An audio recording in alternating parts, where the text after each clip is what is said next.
Hey guys, JJ here, and I recently got a look at brand new gameplay from the upcoming Resident Evil 9 Requiem, featuring the large pursuer monster, the sanitarium location, key items, the first and third person gameplay, and much more. So with that being said, let's get right into it.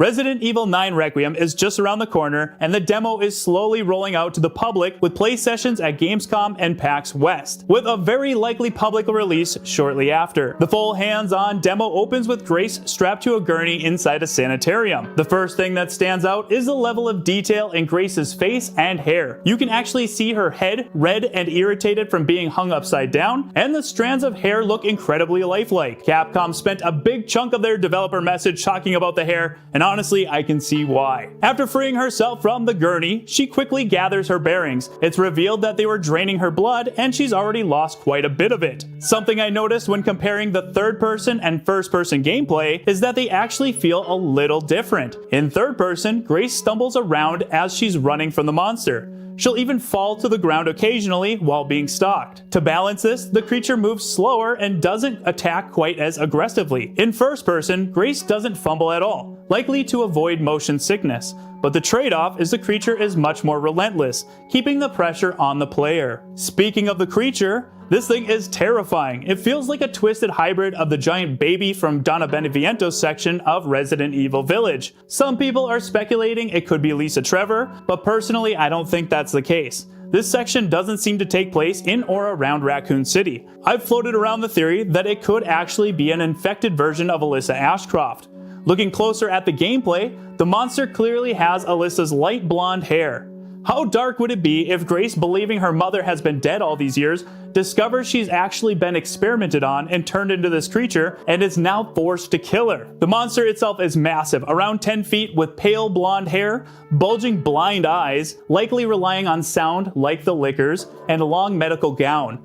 Its legs are bent and goat-like in shape, but instead of hooves, it has large human feet, making its movements all the more unsettling. What makes this pursuer so effective is how unpredictably she stalks Grace. At times she's silent, and at other times she's violently aggressive. For example, when Grace enters the fuse room, the monster suddenly slides down from the ceiling through a hole, creating a very tense jump scare. She can smash through walls, similar to Mr. X or Jack Baker from Resident Evil 7, and when she attacks, she either bites into Grace's shoulder or hurdles her straight through a wall. The game also punishes predictable hiding. If you try to hide in the same spot too often, she'll eventually find you, as shown in one clip where she destroys the table Grace is hiding under. And there are even more subtle moments, like in this third-person footage where we can see her silently stalking just outside the room, keeping the player on edge at all times. The sanatorium location itself looks like an old building that is still eerily well maintained. It's tough to place exactly where this section fits into the full game, but my guess is that it's early on, more of an opening set piece to establish the tone. This area is heavily focused on being pursued and not combat,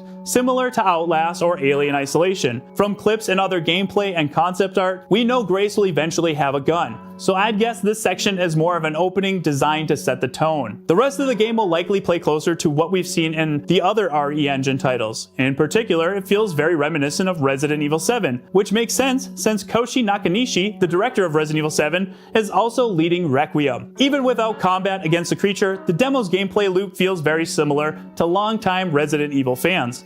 The main objective here is restoring the power to the sanitarium, but to do that you'll need to track down key items. You'll be searching for things like keys to unlock doors, a screwdriver to access the fuse, and of course healing items. Instead of traditional first aid spray cans, you'll find injectors, while herbs return, but now only to restore a small portion of health, just like they did in previous games. Glass bottles from Resident Evil 7 are also back, but this time they're empty and serve as a distraction tool to draw the creature's attention away while you sneak around. You can still throw them at her though.